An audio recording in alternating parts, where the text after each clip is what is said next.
dans notre société, il y a beaucoup de gens qui sont capables d'évoluer. Moi, j'étais la semaine dernière dans le salon de l'industrie qui se tient une fois à Lyon, une fois à Paris, et donc qui réunit vraiment tout le monde industriel français. Et je crois que dans ces milieux-là, par exemple, il y a une attente.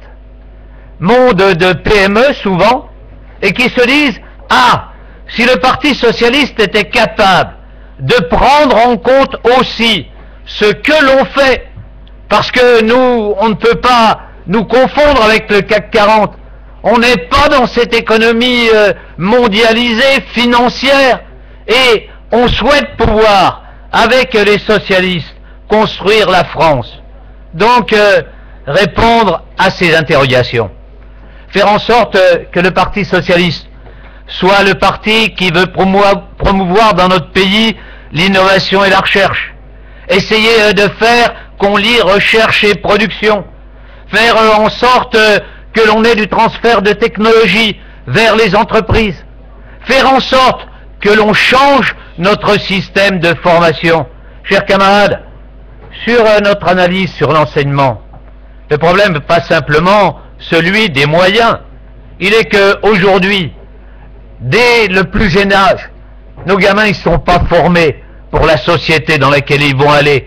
Et donc que le déclassement se produit très tôt, qu'une partie de nos étudiants sont sur des filières où ils n'ont aucune chance de pouvoir trouver un job derrière, et que derrière se produit aussi le déclassement. Nous devons porter l'innovation, nous devons porter la création, nous devons porter la culture. Et notre texte est un peu faible sur la dimension culturelle qui effectivement doit accompagner le développement d'un pays. Quelques points sur lesquels je serai plus réservé. Mes chers camarades, on veut effectivement, je m'arrêterai par là, on veut effectivement porter une Europe qui soit construite avec l'Allemagne. Si on veut porter ce modèle, il faut réfléchir ce qui est dans la tête des Allemands. Parce qu'on leur dit quelquefois aux Allemands, vous avez qu'à grosso modo être moins bon d'une certaine manière, et il faut nous attendre. Et eux, ils se disent, écoutez, nous, on vient de porter la réunification de l'Allemagne. Et donc, on a fait des efforts incroyables. Et aujourd'hui, si on est bon dans notre industrie, si on est sur les produits effectivement de qualité qui se vendent partout, on ne va pas arrêter ce mouvement-là. Alors vous, essayez de le faire.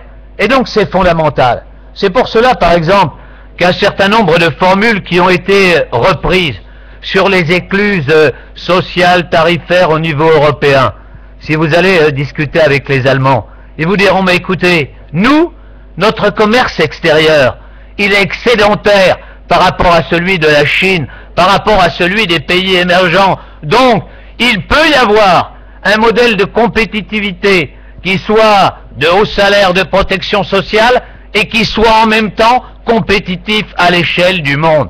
Eh bien, c'est ce modèle que les socialistes doivent porter. Si nous nous orientons dans cette direction, alors je pense que nous pouvons rassembler très largement en France pour les prochaines présidentielles. Merci.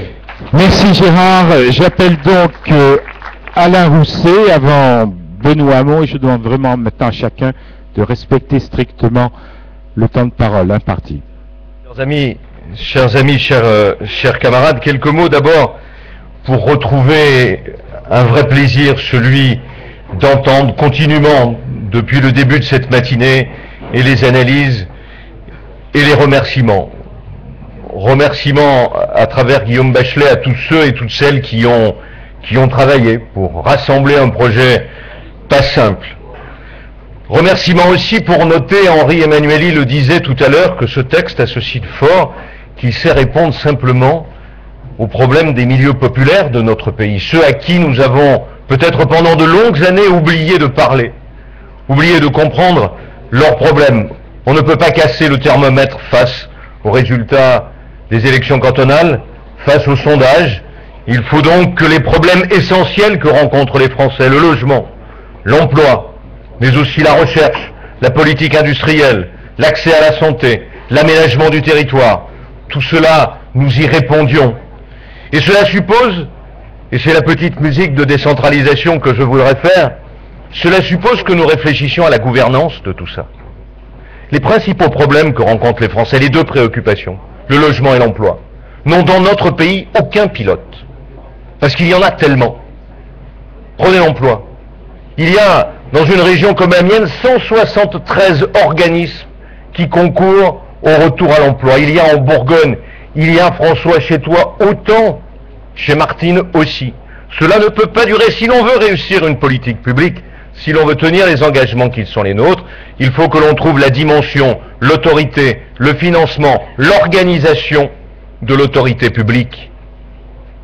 Pourquoi réussissent mieux aujourd'hui qu'un pays centralisé comme la France, les pays fédéraux ou les pays de taille régionaux? C'est parce qu'ils ont à la fois la proximité, la dimension, l'efficacité. Sur tous ces problèmes, nous aurons un effort à faire sur le plan du pilotage. Je prendrai deux exemples. Un qui nous hante, nous socialistes, la politique industrielle. Gérard parlait tout à l'heure de la comparaison avec l'Allemagne.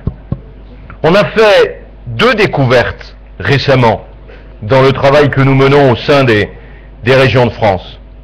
La première, c'est que dans une des propositions qu'on retrouve dans le texte de Guillaume, on est allé un peu plus loin par rapport à notre conversation. En Allemagne, les Länder sont l'actionnaire de référence des caisses d'épargne. Caisses d'épargne qui sont elles-mêmes l'actionnaire de référence des ETI, des entreprises de taille intermédiaire et des PME. Il faut qu'on arrive à reproduire ça. Pas avec les régions, mais par les régions. Il faut qu'il y ait sur le territoire des actionnaires de référence. On a laissé filer les caisses d'épargne, recréons un autre dispositif. Deuxième point. Si nous continuons avec le système industriel tel que nous l'avons aujourd'hui, il produira naturellement de la désindustrialisation. Tout simplement parce que notre système industriel est la copie conforme de notre système centralisé des pouvoirs publics. Il y a des très grandes entreprises, mondialisées, exportant, achetant sur l'étagère un bout d'aile, un bout de composants électroniques, et qui par ailleurs tiennent en étau et en contrainte les sous-traitants. Dans des régions pourtant aéronautiques comme l'Aquitaine ou Midi-Pyrénées, la taille moyenne des PME sous-traitantes est de 35 à 40 emplois. Ce n'est pas ces entreprises, à la différence de l'Allemagne, qui peuvent exporter, rechercher. Et le système est à vous. Regardez ce qui s'est passé dans l'automobile. Si nous ne créons pas des dispositifs en région capables de créer des ETI par des fonds d'investissement tenus par les régions, nous n'y arriverons jamais et notre système produira de la désindustrialisation systémique. Systémique, mes camarades. Et peut-être avons-nous fait une erreur. Quand les présidents de région se sont battus contre le plan de Louis Gallois de Powerade, qui visait à créer des gros établissements industriels capables de prendre la compétence à des grands groupes, comme les entreprises allemandes le font. Si les entreprises allemandes ETI ne sont pas là, Boeing est cloué au sol. C'est à ce système industriel qu'il faut, c'est ce système industriel qu'il faut organiser, décentraliser d'une certaine manière, en créant des compétences, notre système industriel. On était hier dans une discussion avec Germinal. Un autre exemple dans le domaine de l'agriculture, et je sais que Martine veut nous réunir pour faire cela.